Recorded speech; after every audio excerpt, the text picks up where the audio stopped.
Untuk pertama kalinya selama perang, sebuah rudal Rusia menghancurkan pabrik milik perusahaan Amerika yang terletak di wilayah Ukraina.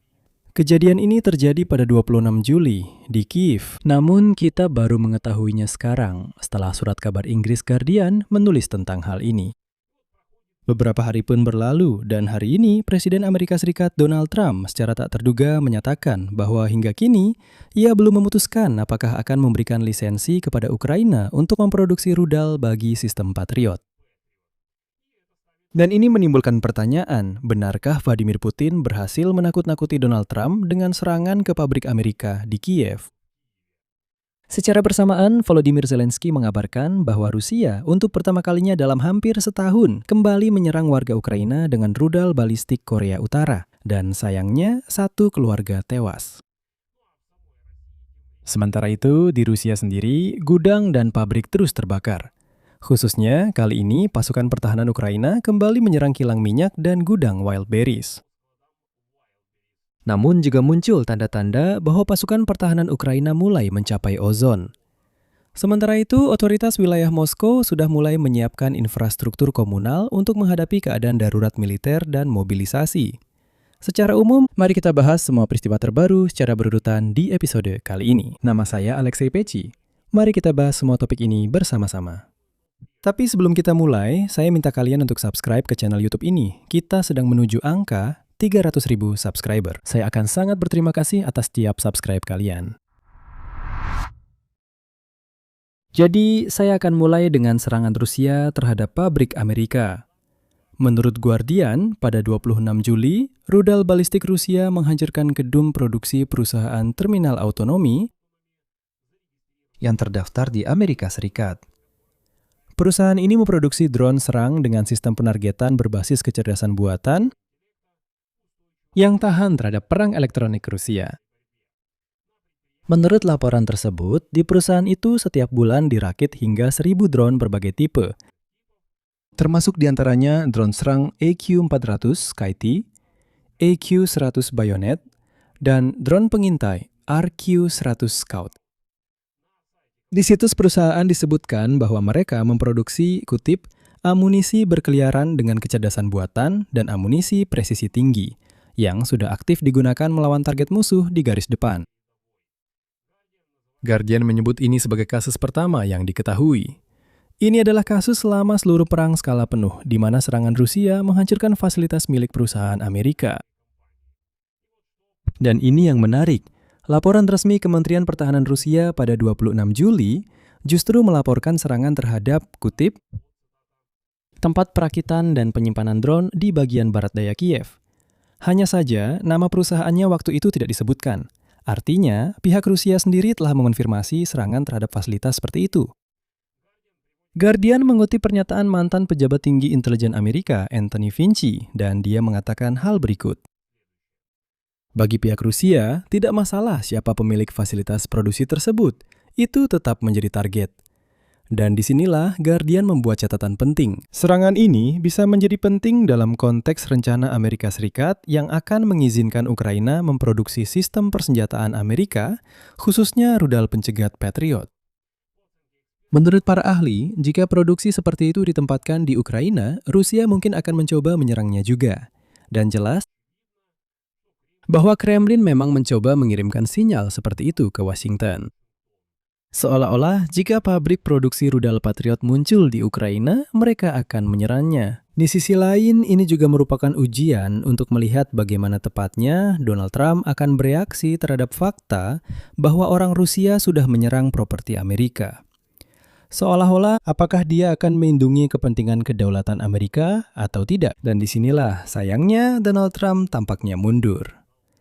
Lihat bagaimana hal ini berkaitan dengan peristiwa kedua hari ini. Pada KTT NATO bulan Juli di Ankara, Donald Trump menyatakan kesiapan Amerika Serikat untuk memberikan Ukraina hak memproduksi sendiri rudal untuk sistem Patriot. Dan Zelensky kemudian mengumumkan paket bantuan baru berupa amunisi untuk sistem-sistem tersebut. Selama kunjungan delegasi Ukraina ke Washington minggu ini, Zelensky dan Trump kembali membahas soal pemberian lisensi untuk produksi rudal Patriot. Dan Zelensky memberi isyarat bahwa dalam masalah ini, kedua pihak telah membuat kemajuan dan masalahnya hampir selesai. Perlu saya tegaskan sejak awal ya, memang ada rumor bahwa perusahaan Boeing menolak untuk menyerahkan teknologi pemandu mandiri rudal-rudal ini. Namun di sini perlu diingat bahwa perusahaan Boeing tidak memberikan lisensi ini kepada Jepang maupun Jerman, meskipun mereka memiliki lisensi untuk memproduksi rudal.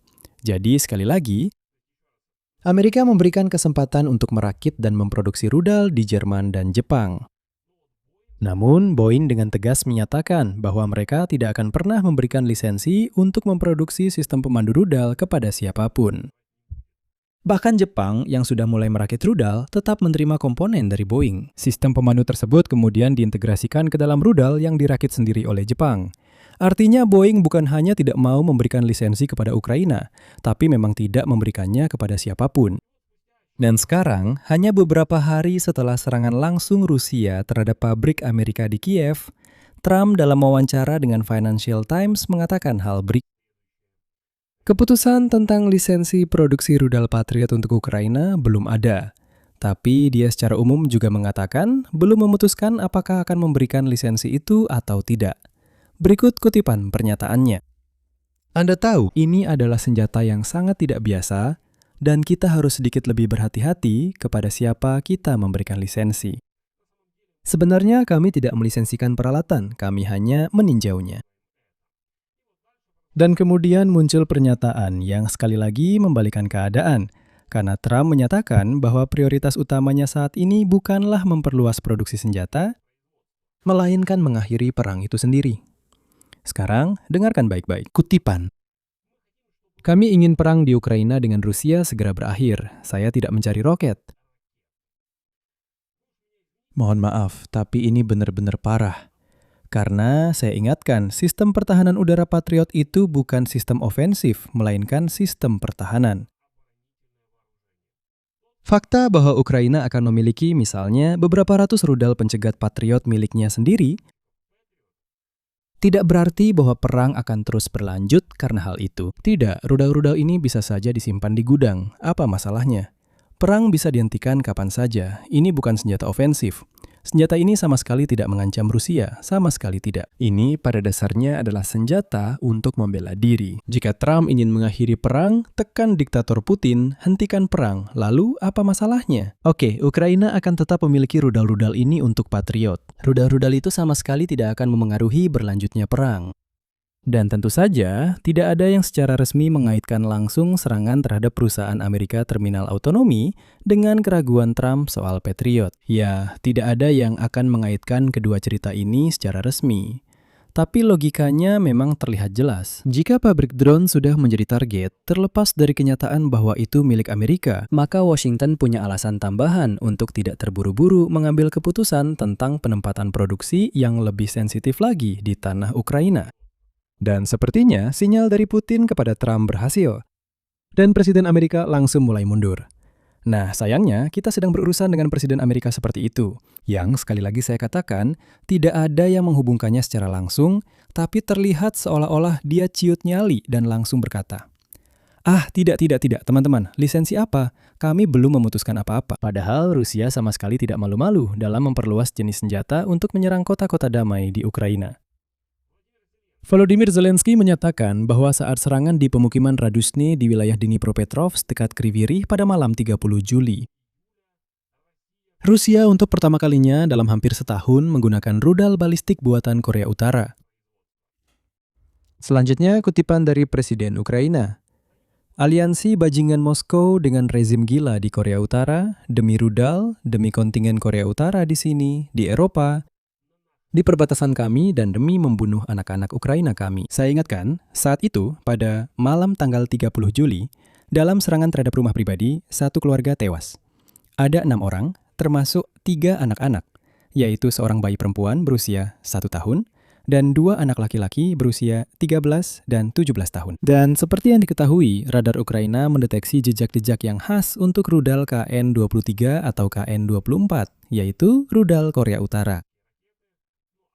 Penggunaan terakhir yang terkonfirmasi dari senjata seperti itu tercatat hampir setahun yang lalu. Artinya, Rusia kembali menggunakan rudal Korea Utara.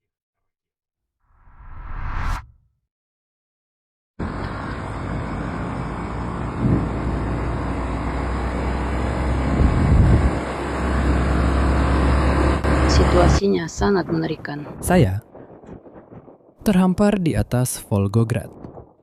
Jam 5 pagi. Setengah 5. Sungai Volga tenang. Volgograd terbakar dengan tergesa-gesa. Saat semua masih hidup, rekan-rekan di... Tadi aku baru saja menoleh, berdiri di atap, melihat ke bawah. Ada para lansia di sana. Kamu bisa mempersonifikasikannya. Baik, sekarang. Semuanya baik-baik saja.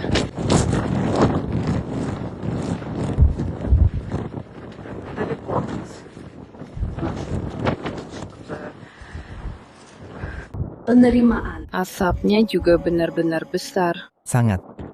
Sekarang dari sini, ya sudah, baiklah.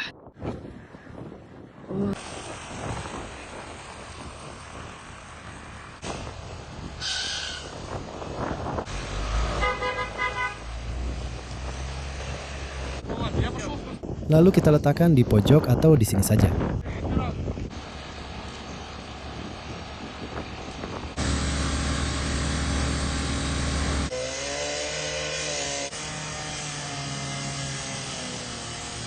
Sekarang tentang apa yang terjadi di dalam Rusia sendiri bersamaan dengan semua ini. Ukraina melanjutkan serangkaian serangan terhadap logistik dan kilang minyak.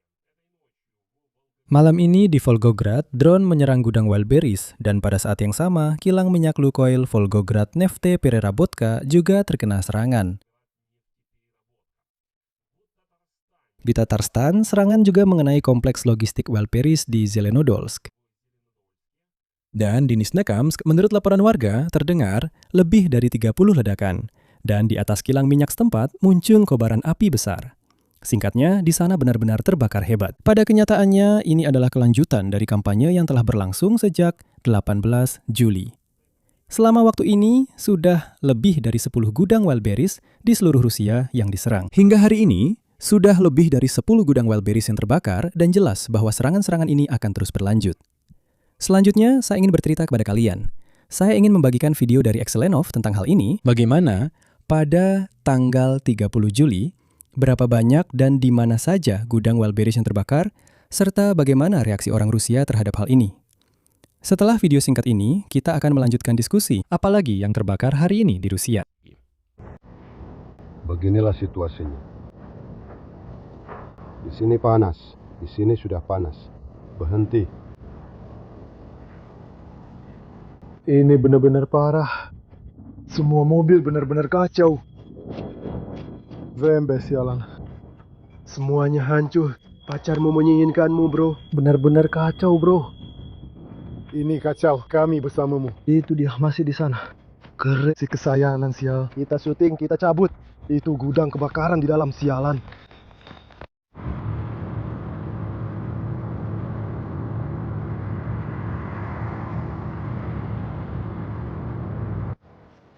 Beginilah yang terjadi dengan gudang WB Krasnodar. Semuanya terbakar. Situasinya di sini tentu saja tidak baik.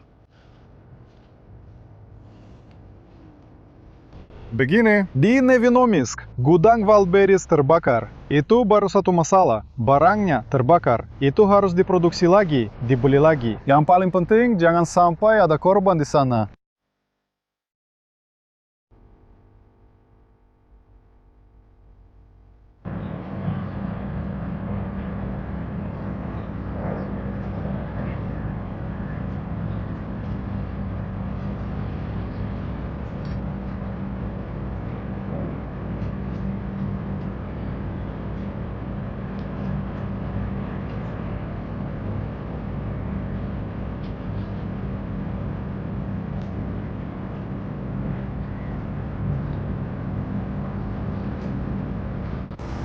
Subtitle disesuaikan oleh Simon.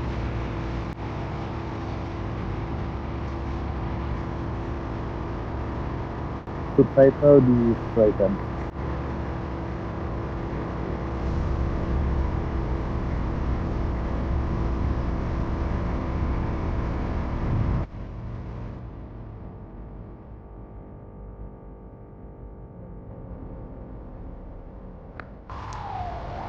Subtitle disesuaikan oleh Simon. Pengiriman sudah datang, kami tidak mengirim lagi. Saya sudah menulis ke dukungan teknis, dan dukungan teknis bilang ke saya, Anda harus mengirim barang, kalau tidak Anda akan didenda. Kemana saya harus mengirimnya? Melemparnya langsung ke Abu? Abu? Jelas. Subtitle sekarang apa? Hati-hati, aku sedang mengajarinya. Kirim. Zamista dari satu sisi Dan akan terdengar seperti suara itu Rasalina. sang jelita.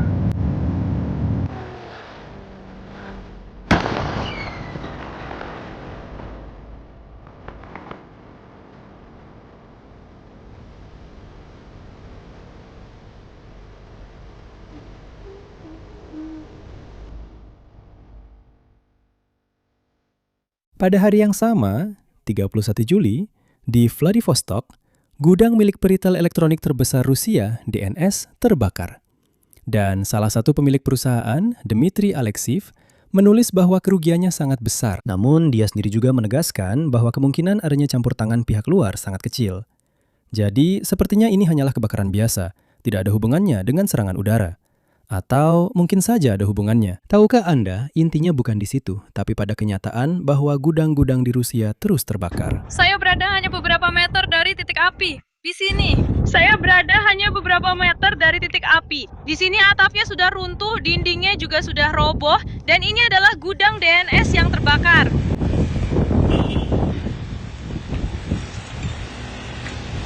Kami terus bekerja di lokasi kebakaran gudang DNS, dan di belakang saya terlihat jelas bagaimana bangunan itu terbakar di dalamnya. Sementara itu, jumlah peralatan sudah ditambah menjadi 10, dan lebih dari 40 orang ikut serta dalam penanganan kebakaran ini. Tidak ada udara sama sekali untuk bernapas di sini. Lihatlah betapa tebalnya asapnya.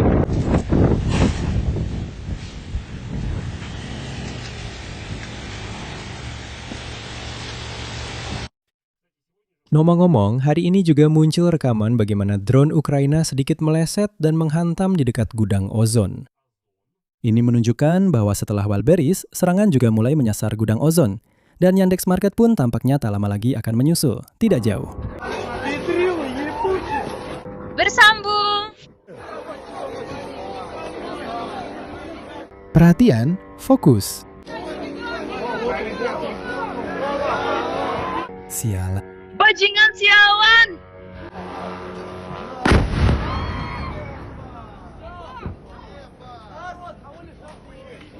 Dan berita terakhir tapi yang paling mencolok hari ini. Pihak berwenang di wilayah Moskow mulai menyiapkan infrastruktur utilitas untuk kemungkinan diberlakukannya keadaan darurat militer dan mobilisasi. Ini sejalan dengan gambaran yang jauh lebih luas yang dalam beberapa minggu terakhir telah dicatat oleh media oposisi Rusia, Verstka dan Vaznie Istory. Beberapa sumber di lembaga pemerintah federal dan regional tidak menutup kemungkinan diberlakukannya keadaan darurat militer atau unsur-unsurnya di Rusia segera setelah pemilihan Duma Negara pada bulan September. Menurut mereka, selain keadaan darurat militer, mobilisasi baru juga tidak dikesampingkan. Dan rumor tentang hal ini sudah beredar selama beberapa bulan. Serta pengetatan undang-undang valuta asing dan larangan bepergian ke luar negeri bagi kategori warga tertentu. Dan kini, Institut Studi Perang Amerika juga secara khusus menyoroti amandemen yang memperluas tugas Rosgvardia. Sekarang, di dalamnya secara eksplisit dimasukkan, kutip, persiapan pelindungan dari bahaya yang timbul selama masa mobilisasi, keadaan darurat militer, atau masa perang. Kesimpulannya, apa yang dapat diambil dari semua ini? 1. Kesiapan yang ditunjukkan Amerika Serikat untuk memperkuat pertahanan udara Ukraina dengan teknologi berjalan beriringan dengan bukti langsung bahwa objek-objek produksi di wilayah Ukraina tetap rentan terlepas dari asal modalnya. Dan inilah yang mempersulit keputusan Washington terkait Patriot. 2. Penggunaan balistik Korea Utara menunjukkan bahwa Rusia tidak hanya menerima amunisi dan personel dari Pyongyang, tetapi langsung menggunakan rudal-rudalnya dalam kondisi pertempuran terhadap kota-kota sipil di Ukraina. Dan yang ketiga, sementara Ukraina secara metodis menghancurkan logistik dan pengolahan minyak Rusia, Rusia sendiri di dalam negeri justru bersiap bukan untuk deeskalasi, melainkan sebaliknya. Untuk darurat militer dan mobilisasi baru, yang menunjukkan bahwa Kremlin mengharapkan perang berkepanjangan, bukan negosiasi dalam waktu dekat. Di sini saya akan mengakhiri, tuliskan pendapat dan kesimpulan Anda di kolom komentar di bawah episode ini. Jangan lupa subscribe channel ini, tekan lonceng, dan beri like. Itu saja, jaga diri Anda. Sampai jumpa semuanya.